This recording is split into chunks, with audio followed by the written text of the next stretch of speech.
ಎಲ್ಲರಿಗೂ ನಮಸ್ಕಾರ. Welcome back to our YouTube channel. So ನಾವು ಹಿಂದಿನ ತರಗತಿಯಲ್ಲಿ ಸಂವೇದನಾ ಸಾಮರ್ಥ್ಯಗಳ ಬಗ್ಗೆ ನೋಡಿದ್ವಿ, ಹೌದಲ್ವಾ? ಮಗುವಿನ ಸಂವೇದನಾ ಸಾಮರ್ಥ್ಯಗಳು ಯಾವೆಲ್ಲ ರೀತಿ ಇರುತ್ತೆ ಅನ್ನೋದನ್ನ ನೋಡಿದ್ರಿ. ಸೊ ಈಗ ಸನ್ನಾತ್ಮಕ ಬೆಳವಣಿಗೆ, ಓಕೆ, ಇದ್ರ ಬಗ್ಗೆ ನೋಡ್ತಾ ಹೋಗೋಣ. ಯಾರೆಲ್ಲ ಚಾನಲ್ನ ಸಬ್ಸ್ಕ್ರೈಬ್ ಮಾಡದೆ ನೋಡ್ತಾ ಇದ್ರ ಸಬ್ಸ್ಕ್ರೈಬ್ ಮಾಡ್ಕೊಳ್ಳಿ. ಹಾಗೆ ಇವ್ರು ಗೊತ್ತಲ್ವಾ, ನೋಡಿದ ಕೂಡಲೇ ಹೇಳ್ತೀರಾ, ಯಾರು? ಜೀನ್ ಪಿಯಾಜೆ ಅವರು. ಓಕೆ, ಸೊ ಮಗು ಹುಟ್ಟಿದಾಗಿನಿಂದ ಹದಿಹರೆಯದ ವಯಸ್ಸಿಗೆ ಬರುವವರೆಗೂ ಕೂಡ ಚಿಂತನಾ ಸಾಮರ್ಥ್ಯದಲ್ಲಿ ವಿವಿಧ ಹಂತಗಳನ್ನ ದಾಟುತ್ತೆ ಅನ್ನುವಂಥದ್ದು ಈಗ ಆಲ್ರೆಡಿ ನೋಡಿದ್ರಿ. ಜೀನ್ ಪಿಯಾಜೆ ಅವರ ಸಂವೇದನಾಗತಿಯ ಹಂತ, ಸಂಕ್ರಿಯಾತ್ಮಕ ಪೂರ್ವ ಹಂತ, ಮೂರ್ತ ಕ್ರಿಯಾತ್ಮಕ ಹಂತ ಮತ್ತೆ ಔಪಚಾರಿಕ ಸಂಕ್ರಿಯಾತ್ಮಕ ಹಂತ ಅಂತ ಹೇಳಿ ಜೀನ್ ಪಿಯಾಜೆ ಅವರು ಕೊಟ್ಟಿರುವಂತ ಈ ಹಂತಗಳನ್ನ ನಾವು ಹಿಂದಿನ ತರಗತಿಯಲ್ಲಿ ನೋಡಿದ್ವಿ. ಜೊತೆಗೆ ಸಂವೇದನಾ ಸಾಮರ್ಥ್ಯಗಳ ಬಗ್ಗೆ ನಾವು ನೋಡಿದ್ವಿ. ಓಕೆ, ಮೊದಲನೇ ಹಂತದಲ್ಲಿ ಕಂಡು ಬರುವಂತ ಈ ಸಂವೇದನಾ ಸಾಮರ್ಥ್ಯಗಳು ಏನೇನಿರುತ್ತೆ ಮಕ್ಕಳಲ್ಲಿ ಅಂತ ನೋಡಿದ್ವಿ. ಈಗ ಪಿಯಾಜೆ ಅವರ ಸನ್ನಾತ್ಮಕ ಬೆಳವಣಿಗೆಯ ವಿವಿಧ ಹಂತಗಳಲ್ಲಿ ನಿರ್ದಿಷ್ಟ ಸ್ವರೂಪದ ಆಲೋಚನಾ ಸಾಮರ್ಥ್ಯ ಮಕ್ಕಳಲ್ಲಿ ಕಂಡು ಬರುತ್ತೆ. ಅಂದ್ರೆ ಪಿಯಾಜೆ ಅವರು ಏನ್ ಹೇಳಿದಾರಲ್ಲ ಸನ್ನಾತ್ಮಕ ಬೆಳವಣಿಗೆ ಬಗ್ಗೆ, ಇಲ್ಲಿ ವಿವಿಧ ಹಂತಗಳು ಏನ್ ಕಂಡು ಬರುತ್ತೆ, ಇಲ್ಲಿ ನಿರ್ದಿಷ್ಟ ಸ್ವರೂಪದ ಆಲೋಚನಾ ಸಾಮರ್ಥ್ಯಗಳು ಮಕ್ಕಳಲ್ಲಿ ಕಂಡು ಬರುತ್ತೆ. ಮಕ್ಕಳ ಆಲೋಚನಾ ಸಾಮರ್ಥ್ಯದಲ್ಲಿ ಹಂತದಿಂದ ಹಂತಕ್ಕೆ, ಈಗ ಸಂವೇದನಾಗತಿಯ ಹಂತದ ನಂತರ ಬರುವಂತ ಸಂಕ್ರಿಯಾತ್ಮಕ ಹಂತ, ಅದಾದ್ರ ನಂತರ ಬರುವಂತ ಮೂರ್ತ ಕ್ರಿಯಾತ್ಮಕ ಹಂತ, ಅದರ ನಂತರ ಬರುವಂತ ಔಪಚಾರಿಕ ಸಂಕ್ರಿಯಾತ್ಮಕ ಹಂತ, ಹೀಗೆ ಹಂತದಿಂದ ಹಂತಕ್ಕೆ ಹೆಚ್ಚಿನ ಪಕ್ವತೆ ಕಂಡು ಬರುತ್ತೆ. ಅಂದ್ರೆ ಹಂತದಿಂದ ಹಂತಕ್ಕೆ ಮೆಚುರಿಟಿ ಅನ್ನುವಂಥದ್ದು ಎಕ್ಸಿಸ್ಟ್ ಆಗುತ್ತೆ. ಅಂಡ್ ಒಬ್ಬ 16 ವರ್ಷ ವಯಸ್ಸಿನ ಹುಡುಗನ ಆಲೋಚನಾ ಸಾಮರ್ಥ್ಯ 8 ವರ್ಷ ವಯಸ್ಸಿನ ಹುಡುಗನ ಆಲೋಚನಾ ಸಾಮರ್ಥ್ಯಕ್ಕಿಂತ ಭಿನ್ನವಾಗಿರುತ್ತೆ, ಹೌದಲ್ವಾ? ಮತ್ತೆ ಹೆಚ್ಚು ಪಕ್ವಗೊಂಡಿರೋದನ್ನ ನಾವು ಕಾಣ್ತೀವಿ.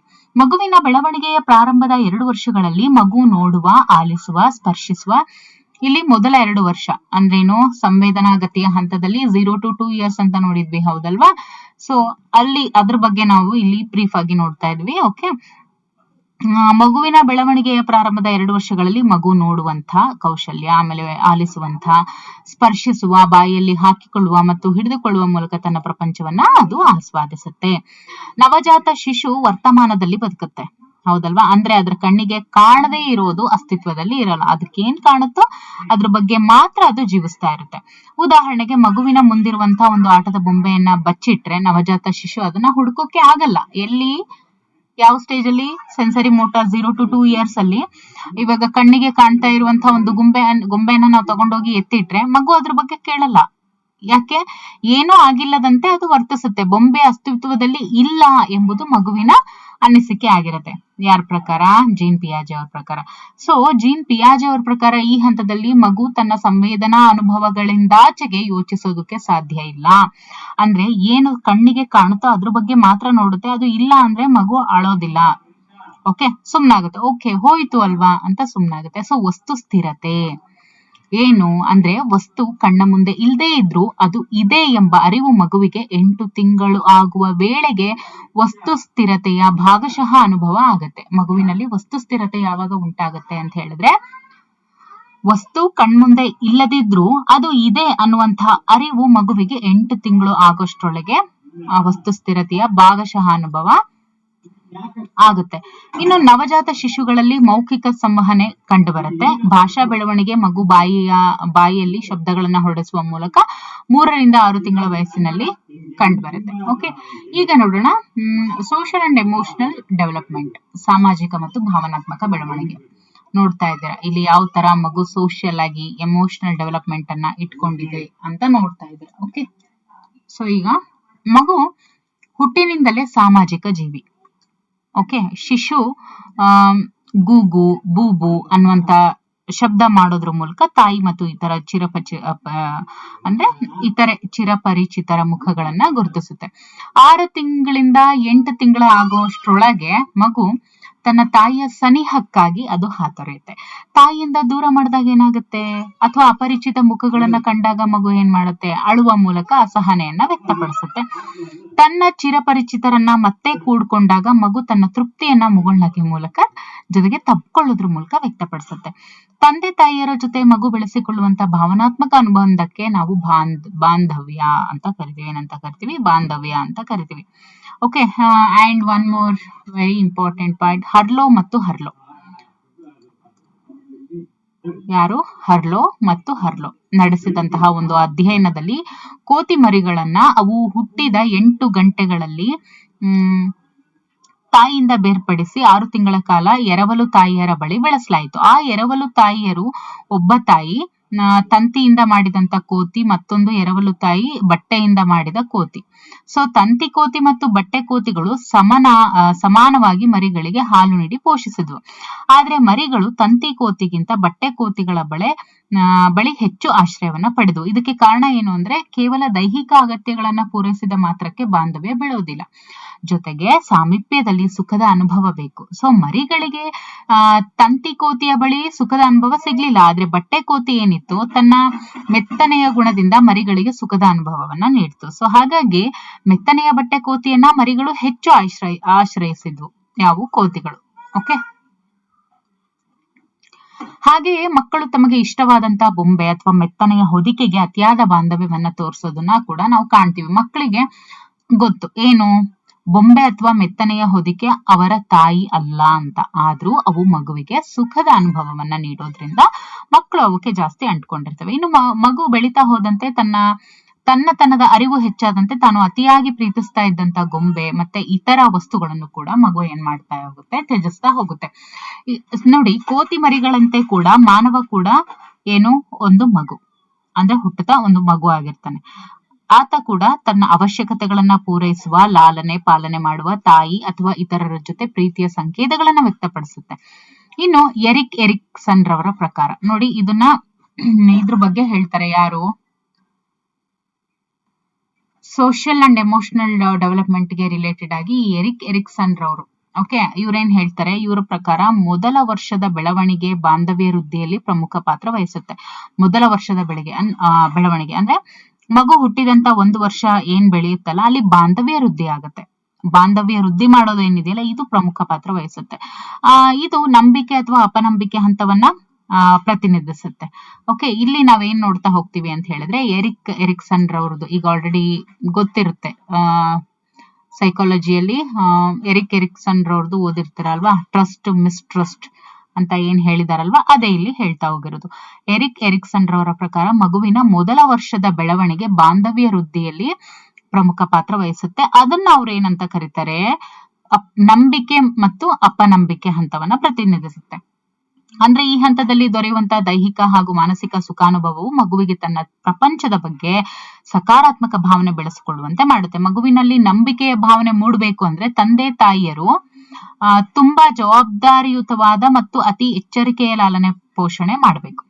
ತಂದೆ ತಾಯಿಯರು ಮಕ್ಕಳನ್ನ ಆತ್ಮೀಯತೆಯಿಂದ ಯಾವುದೇ ಒಂದು ಆತಂಕಕ್ಕೆ ಎಡೆ ಮಾಡಿಕೊಡದೆ ಪ್ರೀತಿಯಿಂದ ಬೆಳೆಸಿದ್ರೆ ಮಕ್ಕಳು ಬದುಕಿನ ಬಗ್ಗೆ, ಇತರರ ಬಗ್ಗೆ ಸಕಾರಾತ್ಮಕ ಭಾವನೆಯನ್ನ ಬೆಳೆಸ್ಕೋತಾರೆ. ಅದು ಬಿಟ್ಟು ಒಂದ್ ವೇಳೆ ತಾಯಿ ತಂದೆಯರು ಮಕ್ಕಳ ಭಾವನೆಗಳಿಗೆ ಸ್ಪಂದಿಸ್ತಾ ಇದ್ರೆ, ಮಕ್ಕಳಲ್ಲಿ ಸದಾ ತಪ್ಪು ಹುಡುಕು ಅವ್ರಿಗೆ ಹೊಡಿತಾ ಇದ್ರೆ, ಅಂತಹ ಮಕ್ಕಳಲ್ಲಿ ತಮ್ಮ ಬಗ್ಗೆನೆ ಮತ್ತೆ ಇತರರ ಬಗ್ಗೆ ಅಪನಂಬಿಕೆ ಬೆಳೆಯುತ್ತೆ. ಓಕೆ, ಜೊತೆಗೆ ಆ ಮಗುಗೆ ಇನ್ಸೆಕ್ಯೂರಿಟಿ ಫೀಲ್ ಆಗುತ್ತೆ.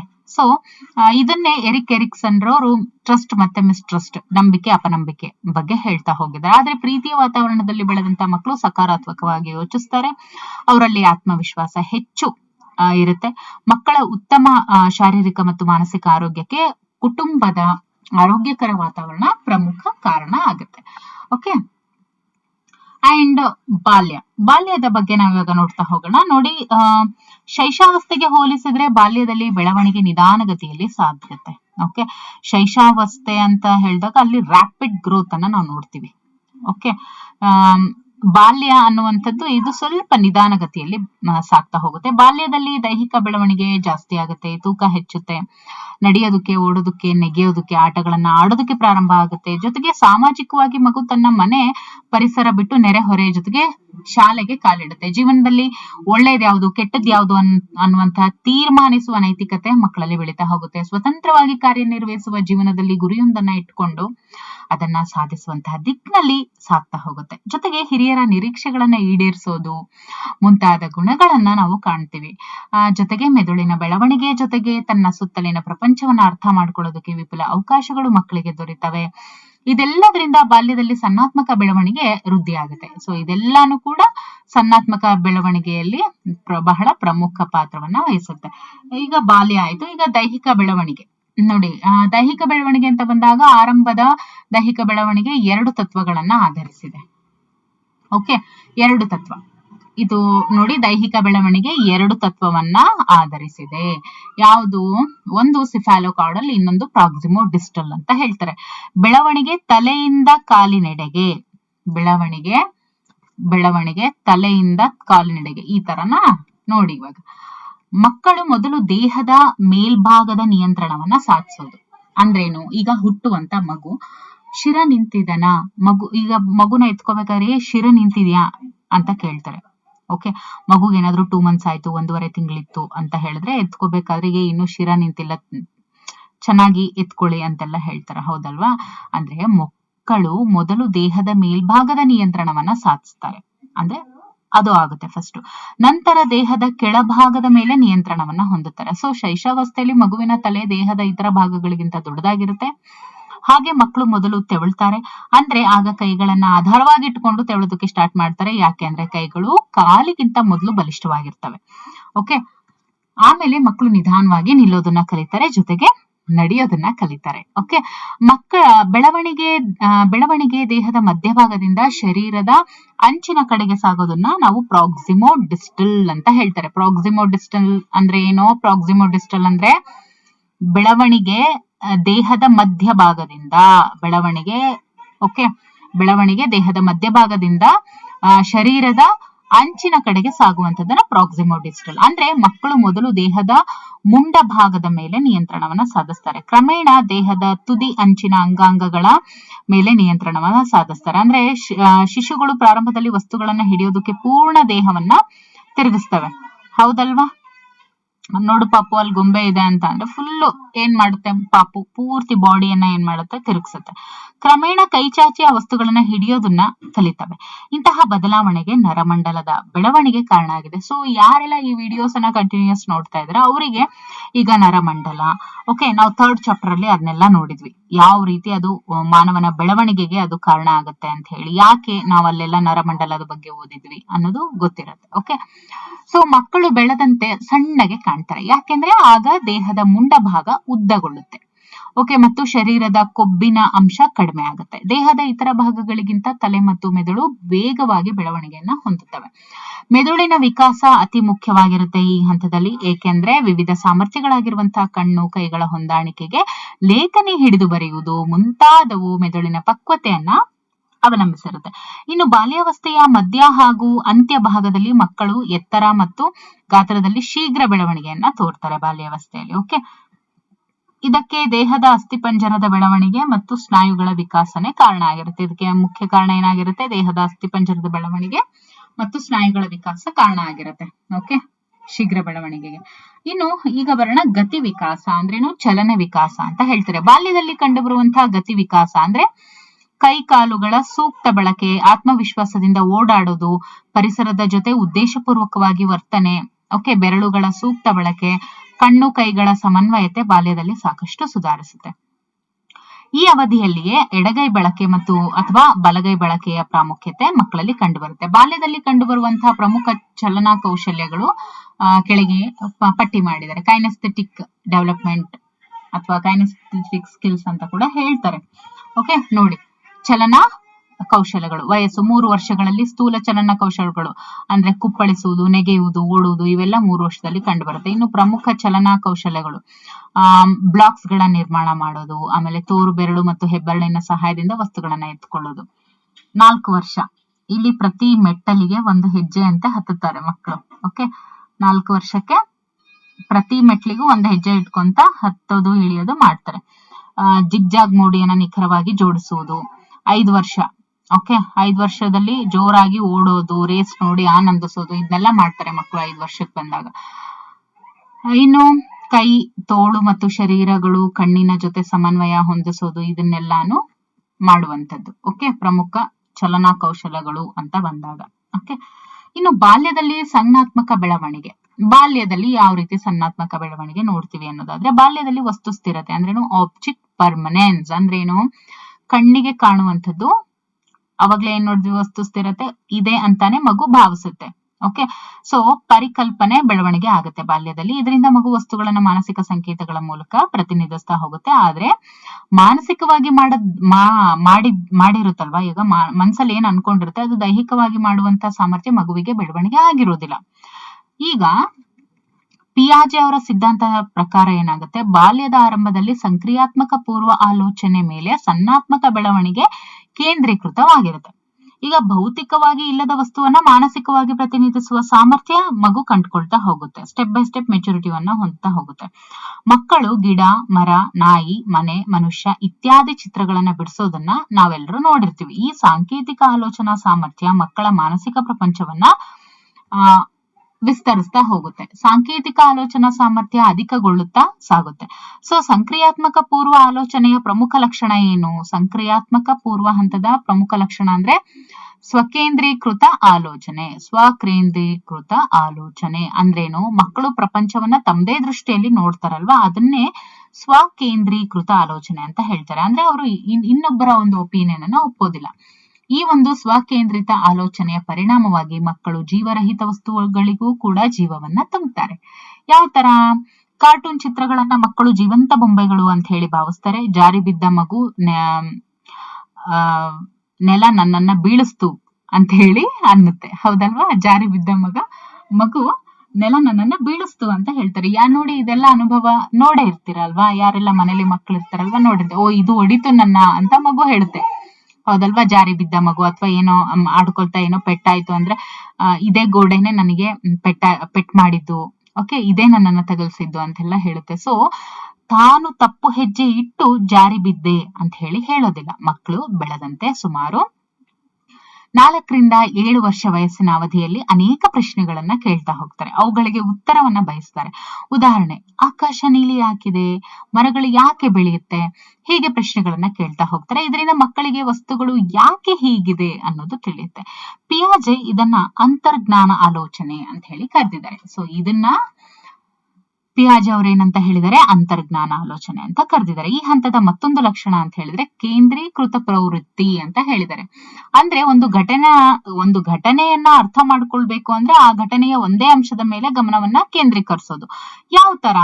ಈಗ ಒಂದು ಮಗು ಗಿಡ್ಡ ಮತ್ತು ಅಗಲವಾದ ಲೋಟಕ್ಕೆ ಬದಲಾಗಿ ನೋಡಿ, ಒಂದು ಮಗು ಒಂದು ಲೋಟ ಗಿಡ್ಡದಿದೆ, ಒಂದು ಪುಟ್ಟ ಲೋಟ ಇನ್ನೊಂದು ಅಗಲವಾಗಿರುವಂತಹ ಲೋಟಕ್ಕೆ ಬದಲಾಗಿ ಉದ್ದ ಲೋಟದಲ್ಲಿನೇ ಹಣ್ಣಿನ ರಸ ಕೊಡೋದಕ್ಕೆ ಮಗು ಒತ್ತಾಯಿಸೋದು. ಅಂದ್ರೆ 2 ಲೋಟಗಳು ಒಂದೇ ಪ್ರಮಾಣದ ರಸವನ್ನ ಹಿಡಿಸುವ ಸಾಮರ್ಥ್ಯ ಹೊಂದಿದ್ರು ಕೂಡ ಉದ್ದ ಲೋಟನೇ ಬೇಕು ಅಂತ ಹೇಳಿ ಮಗುವಿನ ಗಮನ ಸೆಳೆಯುವಂಥದ್ದು. ಓಕೆ, ಇನ್ನು ಮಕ್ಕಳು ಬೆಳೆದಂತೆ 7 ರಿಂದ 11ನೇ ವಯಸ್ಸಿನಲ್ಲಿ, ಸೊ ಇಲ್ಲಿವರೆಗೂ ನೋಡ್ತಾ ಹೋದ್ವಿ ಅಲ್ವಾ. ಈಗ 7 ರಿಂದ 11ನೇ ವಯಸ್ಸಿನಲ್ಲಿ ಅಂತರ್ಜ್ಞಾನ ಆಲೋಚನೆಗೆ ಬದಲಾಗಿ ತರ್ಕಬದ್ಧ ಆಲೋಚನೆ ಕಾಣಿಸ್ಕೊಳ್ಳುತ್ತೆ. ಓಕೆ, ಇದು ಪಿಯಾಜೆ ಅವರ 3ನೇ ಹಂತ. ಓಕೆ, ಈ 3ನೇ ಹಂತ ಮೂರ್ತ ಕ್ರಿಯಾತ್ಮಕ ಹಂತ ಅಂತ ಹೇಳಿ ಹೇಳ್ತೀವಿ. ಇದನ್ನ ಆಲೋಚನಾ ಹಂತ ಅಂತ ಕೂಡ ಕರೀತಾರೆ. ಈ ಹಂತದಲ್ಲಿ ಮಕ್ಕಳು ಹಿಂದೆ ಭೌತಿಕವಾಗಿ ಮಾಡಿದ್ದನ್ನ ಮಾನಸಿಕವಾಗಿ ಮಾಡುವ ಸಾಮರ್ಥ್ಯವನ್ನ ಬೆಳೆಸ್ಕೊಳ್ತಾರೆ. ಮೂರ್ತ ಕ್ರಿಯಾತ್ಮಕ ಆಲೋಚನೆಗಳು ವಸ್ತುಗಳನ್ನ ಬದಲಾಯಿಸಿ ನೋಡುವಂತ ಸಾಮರ್ಥ್ಯಗಳನ್ನ ಒಳಗೊಂಡಿದೆ. ಉದಾಹರಣೆಗೆ, ಒಬ್ಬ ಚಿಕ್ಕ ಬಾಲಕನ ಮುಂದೆ ಏಕರೂಪದ 2 ಮಣ್ಣಿನ ಚೆಂಡುಗಳನ್ನ ಇಟ್ರೆ ಅವುಗಳಲ್ಲಿ ಒಂದನ್ನ ಉದ್ದದ ರೀತಿ ಎಳೆದು ರೂಪವನ್ನ ಬದಲಾಯಿಸಿದ್ರು, ಮತ್ತೊಂದನ್ನ ಹಾಗೆ ಇಟ್ರು. ನಂತರ 2ರಲ್ಲಿ ಯಾವುದ್ರಲ್ಲಿ ಮಣ್ಣು ಜಾಸ್ತಿ ಇದೆ ಅಂತ ಕೇಳಿದ್ರೆ ಆಗ 2ರಲ್ಲಿಯೂ ಒಂದೇ ಪ್ರಮಾಣದ ಮಣ್ಣು ಇದೆ ಅಂತ ಹೇಳಿ ಬಾಲಕ ಹೇಳ್ತಾನೆ. ಇದರಿಂದ ಮಗುವಿನಲ್ಲಿ ವಸ್ತುವಿನ ರೂಪ ಬದಲಾದ್ರೂ ಅದರ ಪ್ರಮಾಣ ಬದಲಾಗಿರಲ್ಲ ಅನ್ನುವಂತಹ ತಿರುಗು ಮುರುಗು ಮಾಡುವಂತಹ ಸಾಮರ್ಥ್ಯ ಮಗುವಿನಲ್ಲಿ ಇದೆ ಅನ್ನುವಂಥದ್ದು ಸ್ಪಷ್ಟ ಆಗುತ್ತೆ. ಇದನ್ನೇ ಮೂರ್ತ ಕ್ರಿಯಾತ್ಮಕ ಆಲೋಚನೆ ಅಂತ ಪಿಯಾಜೆ ಅವರು ಕರೆದ್ರು. ಓಕೆ, ಈಗ ಸಾಮಾಜಿಕ ಭಾವನಾತ್ಮಕ ಬೆಳವಣಿಗೆ ಈ ಒಂದು ಹಂತದಲ್ಲಿ ಯಾವ ರೀತಿ ವ್ಯಕ್ತಪಡಿಸ್ತಾರೆ ನೋಡಿ. ಮಕ್ಕಳ ಸಾಮಾಜಿಕ ಹಾಗೂ ಭಾವನಾತ್ಮಕ ಬೆಳವಣಿಗೆಯ ಪ್ರಮುಖ ಅಂಶಗಳು ಅಂತ ಹೇಳಿದ್ರೆ ನಾನು, ಅಹಂ ಅಂತ ಹೇಳುತ್ತೆ. ಓಕೆ, ನಾನು ಅನ್ನುವಂಥದ್ದು ಅಹಂ. ಲಿಂಗ ಮತ್ತು ನೈತಿಕತೆ ಬೆಳವಣಿಗೆ ಬಾಲ್ಯದ ಆರಂಭದಲ್ಲಿ ಅಹಂಗೆ ಸಂಬಂಧಿಸಿದಂತೆ ಕೆಲವು ಪ್ರಮುಖ ಬೆಳವಣಿಗೆಗಳು ಕಂಡು ಬರ್ತವೆ. ಸಾಮಾಜೀಕರಣದ ಪರಿಣಾಮವಾಗಿ ನಾನು ಯಾರೆಂದು ಮತ್ತು ಯಾರ ಜೊತೆ ಗುರುತಿಸ್ಕೊಳ್ಬೇಕು ಅನ್ನುವಂತಹ ಪರಿಜ್ಞಾನ ಮಕ್ಕಳಲ್ಲಿ ಬೆಳೀತಾ ಹೋಗುತ್ತೆ. ಸ್ವತಂತ್ರ ಮನೋಭಾವ ಬೆಳವಣಿಗೆಯು ಸ್ವತಂತ್ರ ಮನೋಭಾವ ಏನಿರುತ್ತೆ, ಈ ರೀತಿ ಬೆಳವಣಿಗೆ ಮಕ್ಕಳು ಯಾವುದೇ ವಿಷಯವನ್ನ ತಮಗೆ ಇಷ್ಟ ಬಂದ ರೀತಿಯಲ್ಲಿ ಮಾಡುವಂತೆ ಮಾಡುತ್ತೆ. ಸ್ವತಂತ್ರ ಮನೋಭಾವ ಬೆಳವಣಿಗೆ. ಓಕೆ, ಮಕ್ಕಳ ಈ ಸ್ವತಂತ್ರ ಪ್ರವೃತ್ತಿಗೆ ತಂದೆ ತಾಯಿ ಹೇಗೆ ಪ್ರತಿಕ್ರಿಯಿಸ್ತಾರೆ ಅನ್ನುವಂಥದ್ದು ಮಕ್ಕಳಲ್ಲಿ ಜವಾಬ್ದಾರಿ ಹೊರುವ ಪ್ರವೃತ್ತಿ ಇಲ್ಲವೇ ಅಪರಾಧಿ ಭಾವನೆ ಬೆಳೆಯುತ್ತೆ ಅಂತ ಹೇಳಿ ಯಾರು ಹೇಳ್ತಾರೆ, ಎರಿಕ್ಸನ್ ಹೇಳಿದ್ದಾರೆ. ಉದಾಹರಣೆಗೆ ಓಡೋದು, ನೆಗೆಯೋದು, ಸೈಕಲ್ ಓಡಿಸಲು ಮಕ್ಕಳಿಗೆ ಮುಕ್ತ ಅವಕಾಶ ನೀಡಿ ಪ್ರೋತ್ಸಾಹಿಸಿದ್ರೆ, ಅವರು ಕೇಳುವ ಪ್ರಶ್ನೆಗಳಿಗೆ ತಾಳ್ಮೆಯಿಂದ ಉತ್ತರಿಸಿದ್ರೆ ಅವರಲ್ಲಿ ಮುನ್ನುಗ್ಗುವ ಸ್ವಭಾವ ಬೆಳೆಯುತ್ತೆ. ಮಕ್ಕಳಲ್ಲಿ ಆತ್ಮವಿಶ್ವಾಸ ಹೆಚ್ಚುತ್ತೆ. ನಾವು ಪಾಸಿಟಿವ್ ರೆಸ್ಪಾನ್ಸ್ ಮಾಡಿದ್ರೆ, ನಾವೇ ಹೆದರ್ಕೊಂಡು ಬಿದ್ರೆ ಏನಾಗುತ್ತೋ, ಅಲ್ಲಿ ಹಿಂಗಿದ್ರೆ ಏನಾಗುತ್ತೋ ಅಂತ ಆ ರೀತಿ ನಾವು ಮಾಡಿದಾಗ ಮಗುವಿನಲ್ಲಿ ಏನಾಗುತ್ತೆ, ನೆಗೆಟಿವಿಟಿ ಹೆಚ್ಚಾಗುತ್ತೆ, ಅಪನಂಬಿಕೆ ಉಂಟಾಗುತ್ತೆ ಮಕ್ಕಳಿಗೆ. ಓಕೆ, ಸೊ ಒಂದು ವೇಳೆ ಹಾಗೆ ಮಾಡದೆ ಓಡ್ಬೇಡ, ನೆಗೆಬೇಡ, ಸೈಕಲ್ ಓಡಿಸ್ಬೇಡ, ಬಿದ್ರೆ ಗಾಯ ಆಗತ್ತೆ ಈ ತರ ಹೇಳಿದ್ರೆ ಮತ್ತು ತಲಹಟ್ಟೆ ಪ್ರಶ್ನೆಗಳು ನಿನ್ನ ಬರೀ ಬಾಯಿ ಮುಚ್ಚು ಅಂತೇಳಿ ಈ ತರ ಎಲ್ಲ ಗದರಿಸಿದ್ರೆ ಮಕ್ಕಳಲ್ಲಿ ಒಂದು ರೀತಿಯ ಅಪರಾಧಿ ಮನೋಭಾವ ಬೆಳೆಯುತ್ತೆ. ಜೊತೆಗೆ ಅವರಲ್ಲಿರುವಂತ ಆತ್ಮವಿಶ್ವಾಸ ಏನಿರುತ್ತೆ ಅದು ಕೂಡ ಕಮರಿ ಹೋಗುತ್ತೆ. ಇದು ಮಕ್ಕಳ ಭವಿಷ್ಯದ ಜೀವನದ ಮೇಲೂ ಕೂಡ ದುಷ್ಪರಿಣಾಮ ಬೀರುತ್ತೆ. ಮತ್ತೆ ಏನ್ ಕೇಳಿದ್ರು ಇಲ್ಲ ಅಂತಾರೆ ಅಂತ ಹೇಳಿ ಮಗು ಏನಾದ್ರೂ ಕೇಳಲಿ ಅನ್ನೋ ಟೈಮಲ್ಲೇನೆ ಅದೇನು ಕೇಳೋದಿಲ್ಲ. ಈ ರೀತಿ ಎಲ್ಲ ಆಗುತ್ತೆ. ಬಾಲ್ಯದ ಆರಂಭದ ದಿನಗಳಲ್ಲಿ ಸ್ವಯಂ ಅರಿವು ತಾನು ಎತ್ತರ, ಕುಳ್ಳು, ನಾನು ಹುಡುಗ ಅಥವಾ ಹುಡುಗಿ ಇತ್ಯಾದಿಗಳಿಗೆ ಸೀಮಿತವಾಗಿರುತ್ತೆ. ಓಕೆ, ಇಲ್ಲಿ ಏನಾಗುತ್ತೆ, ಇಲ್ಲೇ ಜೆಂಡರ್ ಬಯಸ್ ಸ್ಟಾರ್ಟ್ ಆಗಿರುತ್ತೆ ಮಕ್ಕಳಿಗೂ. ನಾನ್ ಹುಡುಗ, ನಾನು ಇದನ್ನೇ ಮಾಡ್ಬೇಕು, ನಾನ್ ಹುಡುಗಿ, ನಾನು ಇದನ್ನೇ ಮಾಡ್ಬೇಕು ಅನ್ನೋ ತರ. ಸೊ ಬಾಲ್ಯದ ಮಧ್ಯಭಾಗ ಮತ್ತು ಬಾಲ್ಯದ ಕಡೆಯ ದಿನಗಳಲ್ಲಿ ತಾನು ಬುದ್ಧಿವಂತ, ಸುಂದರ, ಹೆಸರುವಾಸಿ ಇತ್ಯಾದಿ ಆಂತರಿಕ ಅಂಶಗಳ ಮೇಲೆ ತಾನು ಏನು ಎನ್ನುವುದನ್ನ ಮಗು ವ್ಯಕ್ತಪಡಿಸುತ್ತೆ. ದೈಹಿಕ ಹಾಗೂ ಮಾನಸಿಕ ಅಂಶಗಳ ಜೊತೆಗೆ ಸಾಮಾಜಿಕ ಅಂಶಗಳಾಗಿರುವಂತಹ ನಾನು ಶಾಲೆಯ ಕ್ರಿಕೆಟ್ ಆಟಗಾರ, ಟೆನ್ನಿಸ್ ಆಟಗಾರ, ತಾನು ಶಾಲೆಯ ಸಂಗೀತ ಅಥವಾ ಪರಿಸರ ಕ್ಲಬ್ ಸದಸ್ಯ, ಈ ತರ ಎಲ್ಲ ಓಕೆ ಇತ್ಯಾದಿಯಾಗಿ ಕೂಡ ಮಗು ತನ್ನನ್ನ ಪರಿಚಯಿಸಿಕೊಳ್ಳುತ್ತೆ. ಓಕೆ, ಇತರರ ಜೊತೆ ಹೋಲಿಸಿಕೊಳ್ಳುವ ಮೂಲಕ ತಾನು ಏನ್ ಮಾಡಬಲ್ಲೆ, ಅವರಿಗಿಂತ ನಾನು ಏನ್ ಅಂದ್ರೆ ಅವರಿಗೆ ಕಂಪೇರ್ ಮಾಡಿದ್ರೆ ನಾನು ಏನೆಲ್ಲ ಮಾಡ್ತೀನಿ, ನನ್ಗೆ ಏನೆಲ್ಲ ಮಾಡಕ್ ಆಗಲ್ಲ ಅನ್ನೋದನ್ನು ಕೂಡ ವ್ಯಕ್ತಪಡಿಸೋದ್ರ ಮೂಲಕ ಮಗು ತನ್ನ ಸ್ವಯಂ ಅರಿವನ್ನ ತಿಳಿತಾ ಹೋಗುತ್ತೆ. ಜೊತೆಗೆ ಉದಾಹರಣೆಗೆ ನನಗೆ ರಾಮನಿಗಿಂತ ಹೆಚ್ಚು ಅಂಕಗಳು ಬಂದಿವೆ ಅಥವಾ ನಾನು ತರಗತಿಯಲ್ಲಿ ಇತರರಿಗಿಂತ ವೇಗವಾಗಿ ಓಡಬಲ್ಲೆ, ಇಂತಹ ಬೆಳವಣಿಗೆಗಳ ಮೂಲಕ ವ್ಯಕ್ತಿ ತಾನು ಇತರರಿಗೆ ಭಿನ್ನ ಅನ್ನೋದನ್ನ ಇಲ್ಲಿ ಮಗು ಸ್ಥಾಪಿಸ್ತಾ ಹೋಗುತ್ತೆ. ಓಕೆ, ಮಕ್ಕಳು ಶಾಲೆಗೆ ಪ್ರವೇಶಿಸಿದ ಮೇಲೆ ಅವರ ಸಾಮಾಜಿಕ ಪ್ರಪಂಚ ಮನೆಯಿಂದ ಆಚೆಗೆ ವಿಸ್ತರಿಸುತ್ತೆ. ನೋಡಿ, ಮಗು ಶಾಲೆಗೆ ಸೇರಿಸಿದ ಮೇಲೆ ಏನಾಗುತ್ತೆ, ಪ್ರವೇಶ ಪಡೆದ್ಮೇಲೆ ಅವರ ಒಂದು ಸಾಮಾಜಿಕ ಪ್ರಪಂಚ ಏನಿರುತ್ತೆ ಮನೆಯಿಂದ ಆಚೆಗೆನೆ ಹೋಗ್ಬಿಡುತ್ತೆ. ತನ್ನ ಸಮವಯಸ್ಕರು ಅಥವಾ ಸಹಪಾಠಿಗಳ ಜೊತೆ ಹೆಚ್ಚಿನ ಸಮಯವನ್ನ ಮಕ್ಕಳು ಕಳೆಯೋದಕ್ಕೆ ಇಷ್ಟಪಡ್ತಿರ್ತಾರೆ. ಜೊತೆಗೆ ಹೀಗೆ ಇತರ ಮಕ್ಕಳ ಜೊತೆ ಹೆಚ್ಚು ಸಮಯ ಕಳೆಯೋದ್ರಿಂದ ಅವರ ಒಂದು ಸರ್ವತೋಮುಖ ಬೆಳವಣಿಗೆ ಉಂಟಾಗತ್ತೆ. ಓಕೆ, ಸೊ ಮಗುವಿಗೆ ಆಲ್ರೌಂಡ್ ಡೆವಲಪ್ಮೆಂಟ್ ಆಗ್ಬೇಕು ಅಂತ ಹೇಳಿದ್ರೆ ನಾವು ಸಮಾಜಮುಖಿಯಾಗಿ ಮಗುವನ್ನ ಬೆಳೆಸ್ಬೇಕು. ಅವ್ರ ಜೊತೆ ಹೋಗ್ಬೇಡ, ಇವ್ರ ಜೊತೆ ಹೋಗ್ಬೇಡ ಅಂತೇಳಿ. ಓಕೆ, ಸೊ ಇದಕ್ಕೆ ಎಕ್ಸಾಮ್ಗೆ ಏನ್ ಬೇಕು ನೋಡಿ, ಇದರಲ್ಲಿ ಪಿಯಾಜೆ ಅವ್ರ ಬಗ್ಗೆ ಏನೇ ಕೇಳಿದ್ರು ನಿಮಗೆ ಇವಾಗ ಗೊತ್ತಾಗುತ್ತೆ. ಓಕೆ, ಯಾವ ಹಂತದಲ್ಲಿ ಏನು ಅನ್ನೋದು ವಿತ್ ಎಕ್ಸಾಂಪಲ್ಸ್ ನಿಮ್ಗೆ ಗೊತ್ತಾಗ್ತಾ ಹೋಯ್ತು ಅಲ್ವಾ.